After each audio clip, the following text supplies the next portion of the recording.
Ongole Mangamuru road Shri Achalananda ఆశ్రమంలో దసరా శరన్నవరాత్రులు ఆశ్రమ నిర్వాహకులు శ్రీ శ్రీ శ్రీ పరిపూర్ణ సిద్ధానంద స్వామి ఆధ్వర్యంలో అంగరంగ వైభవంగా ప్రారంభమయ్యాయి. సోమవారం మొదటి రోజు అమ్మవారికి చండీ మహాదేవి అలంకరణలో దర్శనమిచ్చారు. ఆశ్రమాన్ని విద్యుత్ కాంతులతో సుందరంగా అలంకరించారు. ఈ సందర్భంగా స్థానిక భక్తులు అధిక సంఖ్యలో పాల్గొని తీర్థ ప్రసాదాల స్వీకరించారు.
भंजिनी रासरते जय जय हे महिषासुरमर्दिनि रम्यकवर्दिनि शैलसुते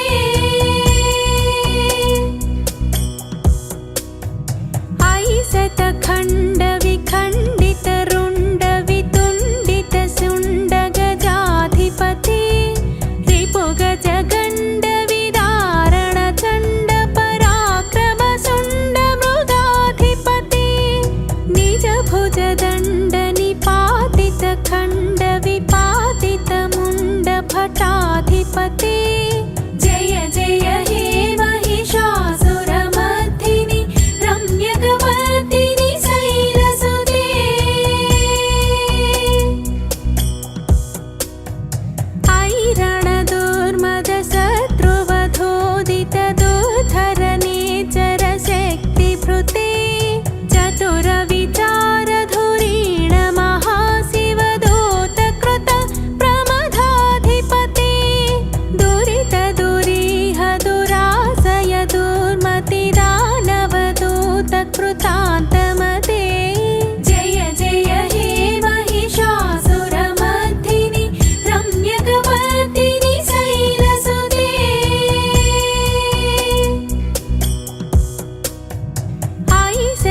మన యొక్క అచలానందాశ్రమంలో ఈ రోజు నుండి శరవణావత మహోత్సవాలు జరుగుతూ ఉన్నాయి. ఈరోజు పూజ్యపాద గురుదేవులు వారు అచలానందాశ్రమ అధిష్టాన దైవం గురుదేవులు అచలానంద స్వామి వారి యొక్క జన్మదినం ఈ రోజుతో ప్రారంభమవుతున్నాయి. చండీ, గాయత్రి, అన్నపూర్ణ, లక్ష్మి, కామాక్షి, లలిత, సరస్వతి, కనకదుర్గ, మహాకాళి, రాజరాజేశ్వరి అంటే ఆఖరి రోజు గోవిందమాంబ. ఈరోజు 11 అవతారాలు వచ్చిన ఈ సంవత్సరం. ఈ 11 అవతారాలతో మనం పూజ జరుపుకుంటాం. విశేషించి నవరాత్రుల యొక్క ప్రత్యేకత ఏంటంటే భిన్నత్వంలో ఏకత్వం, బహుదేవతారాధన మనది భారతీయ సాంప్రదాయంలో. అందువలన అన్ని రూపాలు ఏ ఆలయంలో మూల విరాట్ ఎవరు ఉంటారో ఆమెకి మనం అన్ని అలంకారాలు చేసుకుంటాం. అంటే దీని అర్థం ఏంటంటే అన్ని స్వరూపాలు తానే అని భావన చేస్తూ, నిజం కూడా అదే, తత్వం కూడా అదే. కాబట్టి అమ్మవారు వివిధ రూపాల విస్తరించితివేవా అన్నట్లుగా అన్ని రూపాల్లో తానే విస్తరించి ఉన్నది. అమ్మవారిని సేవించుకోవడం ద్వారా అయితే ఈ నవరాత్రుల్లో మాత్రం ఏ రోజు అవతారాన్ని ఆ రోజు మనం సేవించుకోవాలి. ఒక్కొక్క అవతారం ఒక ప్రత్యేకత ఉన్నది, ప్రత్యేకమైన శక్తి, ప్రత్యేకమైన అనుగ్రహం ఉన్నది. అందువల్ల ఎవరికి ఏ అనుగ్రహం అవసరమో వాళ్ళ ఆ అనుగ్రహాన్ని ఆమె ద్వారా పొందుతాం. ఆరోగ్యం, ఐశ్వర్యం, భోగం, భాగ్యం, విద్య, ఉద్యోగం, చదువు, ఇవన్నీ అన్నీ ఇచ్చే అమ్మ ఆవిడే. కాబట్టి మనసారా శిరస్సు వంచి ఆమె పాదాల మీద పెట్టి మనస్ఫూర్తిగా ఎవరు ఏం కోరుకున్నా ఆమె ఇస్తుంది. తప్పకుండా కోరుకోవడంలో లోపం ఉంటే తప్ప ఆమె ఇవ్వడంలో లోపం ఉండదు. అందువల్ల మనసు పెట్టి శ్రవణ మననాదుల నిరింగి నియతి కలిగి జ్ఞానానిష్ట మిలిగి కర్మ సంచయముల కాల్చును గురుమూర్తి అన్నాడు వీరబ్రహ్మేంద్ర స్వామి వారు. అందువల్ల మనసు పెట్టి సేవిస్తే కర్మలు కూడా తీసేస్తుంది అని చెప్పాడు అమ్మవారు. మనసు పెట్టి సేవిస్తే కర్మలు కూడా పోతాయి. కనుక సర్వకర్మలు పోయిన తర్వాత ఏమవుతుంది? స్వచ్ఛంగా ఉంటాం. స్వచ్ఛంగా ఉన్న వాళ్ళు ఏమవుతారు? మోక్షానికి పెడతారు. అప్పుడు మనకి మోక్షార్హత వస్తుంది. అందువల్ల ఆరోగ్యం రావాలన్నా, ఐశ్వర్యం రావాలన్నా, భోగం రావాలన్నా, భాగ్యం రావాలన్నా, సంపదలు రావాలన్నా, చివరికి మోక్షం రావాలన్నా అమ్మవారే కారణం. అమ్మవారిని మనస్ఫూర్తిగా సేవించి అన్ని రకాల అనుగ్రహాలను పొంది చివరిగా మోక్షగమనం అవుతాం. కాబట్టి చివర గోవిందమాంబ అమ్మవారు అనుగ్రహకరాణి. ఆ క్షేత్రంలో మూల విరాట్ ఆమె కనుక ఆమె చివరిగా మనకేమిస్తుంది? అన్నీ ఇచ్చి చివరిలో ఆమె పాదాల్లో మనల్ని ఐక్యం చేసుకుంటుంది. జీవి యొక్క చర్మలక్ష్యం ఏంటి? మోక్షమే. అందువల్ల మన అందరం మోక్షానికి వెళతాం. ఈ ఉండగా సుఖము, సంతోషం, తర్వాత మోక్షం. అమ్మవారిని సేవించాలి, తరించాలి. ప్రతిరోజు రండి, అందరూ అమ్మవారిని దర్శించండి. 8 గంటల నుంచి ప్రవచనాలు ఉంటాయి. 9 గంటల నుండి ప్రసాద వితరణ ఉంటుంది. అమ్మవారి ప్రసాదం సేవించండి. ఈ మళ్ళీ వచ్చే నవరాత్రుల వరకు కావాల్సినటువంటి దివ్య శక్తులను అందుకోండి. అమ్మవారిని అనుగ్రహాన్ని పొందండి.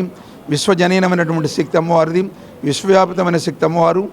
గాలి ఆవలనే విచ్చుతున్నది, ఆకాశం ఆవలనే నిలబడింది, అగ్ని ఆవలనే మండుతూ ఉన్నది, వాయువు ఆవలనే విచ్చుతోంది, భూమి ఆవలనే నిలబడింది, యొక్క సముద్రం జలాలు ఆవలనే ఉన్నాయి, పంచభూతాలు ఆవలనే నడుస్తున్నాయి, 33 కోట్ల దేవతలు ఆవలనే నడుస్తున్నారు. ఈ సృష్టి మొత్తం ఆవలనే నడుస్తున్నది. 14 లోకాలను ఆమె నడిపిస్తున్నది. సకల జీవరాశిని ఆమె నడిపిస్తున్నాయి. 84 జీవరాశులకి ఆహారం ఆమె ఇస్తున్నది, జ్ఞానం ఆమె ఇస్తున్నది, జీవితాన్ని ఆమె ఇస్తున్నది, ఆమె నడిపిస్తున్నది. అలాంటి జగజ్జాన్ని సేవించి ముక్తి పొందాం.